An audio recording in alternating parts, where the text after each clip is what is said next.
नमस्ते प्रणाम। मेरे यूट्यूब चैनल पे आप लोग का स्वागत है। और देखिए हम दोनों लोग मिलके ना बहुत सुंदर एक बेटी विवाह गीत सुना रहे हैं। बेटी विवाह गीत है, आप लोग सुनिएगा प्लीज़। सुन के लाइक सब्सक्राइब कमेंट जरूर करिएगा। चैनल पे नए हो तो चैनल को सपोर्ट करिए प्लीज़। आप लोग की सपोर्ट की ज़रूरत है। जब तक आप लोग अपना प्यार दुलार आशीर्वाद नहीं देंगे अब तक हम लोग चाह के भी कुछ नहीं कर पाएंगे। आप लोग जो आगे निकलते हैं उसी को निकालते हैं। भर के सपोर्ट करिए। जो लोग पीछे रहते हैं उन लोग का सपोर्ट आप लोग नहीं करते हैं, पता नहीं क्यों ऐसा करते हैं। नहीं तो ऐसा मत करिए, आप लोग सबका सपोर्ट करिए। क्या पता सबका साथ सबका विकास।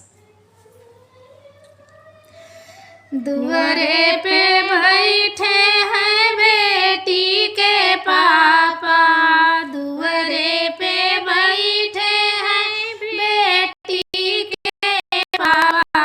अरे मामी यार जलिए रे लाला नामा, अरे मामी यार जलिए ठाड़ा रे लाला नामा।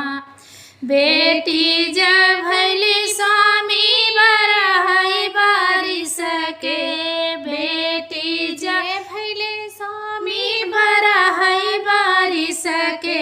अरे बेटी के कैदा बियाह रे लालनमा, अरे बेटी के कैदा बियाह रे लालनमा। इतनी वचन सुने बेटी के पापा, इतनी वचन सुने बेटी के पापा। अरे खोज निकले दुलारू दामाद रे लालनमा, अरे खोज निकले दुलारू दामाद रे लालनमा। एक बाना गईले दूसरे बाना गईले, एक बाना गईले दूसरे बाना गईले। अरे तीसरे में पहुँचे वही गाँव रे लालनामा, अरे तीसरे में पहुँचे वही गाँव रे लालनामा। दुआरे पे बैठे हैं बेटा के पापा, दुआरे पे बैठे हैं बेटा के पापा। अरे जाई के बैठे घोड़ावारी रे लालनामा, अरे जाई के बैठे घोड़ावारी रे लालनामा। देखिए बेटी वाले कितना भी रहते हैं लेकिन बेटा वाले से कितना झुक के रहते हैं कि बताइए। अपने उनके दरवाजे पे जाके उनके मतलब गोड़वारी बैठ रहे हैं कि बेटी है। ऐसा होना नहीं चाहिए। जब बेटी बेटा में कोई फ़र्क नहीं है। लेकिन सुनिए आप लोग, बहुत दर्द गाना में है। हम जाई के बैठे घोड़ावारी रे लालनामा, हमारा जय बेटी भैली बरहई बारिश के, हमारा जय बेटी भैली बरहई बारिश के। अरे तोरा बेटा बाटे कुंवर रे लालनामा, अरे तोहरा बेटा है न कुंवर रे लालनामा। 9 लाख लेबै हम तिलक बरछा, 9 लाख लेबै हम तिलक बरछा।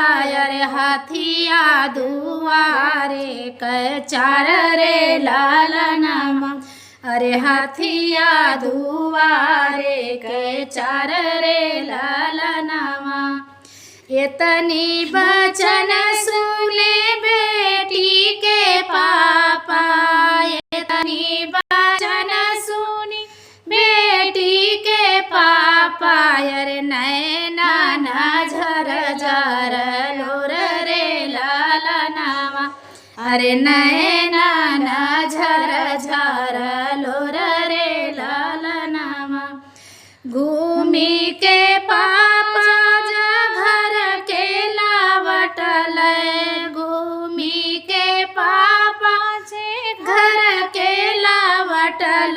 अरे बैठल अखिया से झर झर लोर रे लालनामा, अरे अखिया से झर झर लोर रे ललनावा, भीतरा से निकली है बेटी कावन बेटी, भीतरा से निकली है बेटी कावन बेटी, सुना पापा रज हमार रे ललनावा, अरे सुना पापा रज हमार रे ललनावा, हम नाही पापा हो मंगिया भरइबै, हम नाही पापा हो मंगिया भरइबै, अरे जिंदगी भर रहबै कुंवर रे ललनावा,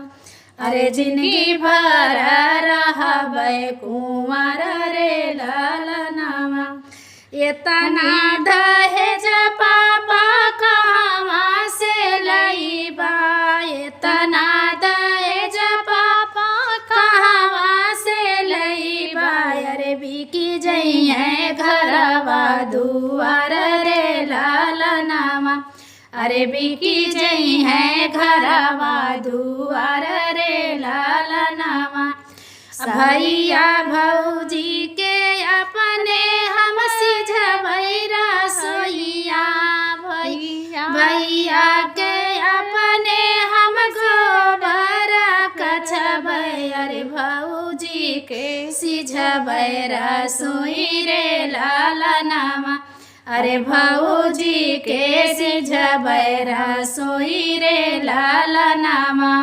दुखवा जे कटब भई पापा हम नाई हरवा, दुखवा जे कट पापा हम नाई हरवा, अरे जिनी करा हमारो बियाह रे ललनावा, अरे जिनी करा हमारो बियाह रे ललनावा, अरे बिकी जई है घरवा दुआर रे ललनावा, अरे बिकी जई है घरवा दुआर रे ललनावा, दुआरे पे बैठे हैं बेटी के पापा, दुआरे पे बैठे हैं बेटी के पापा, अरे मामी यार जली है ठाढ़ रे ललनावा, अरे मामी यार जली है ठाढ़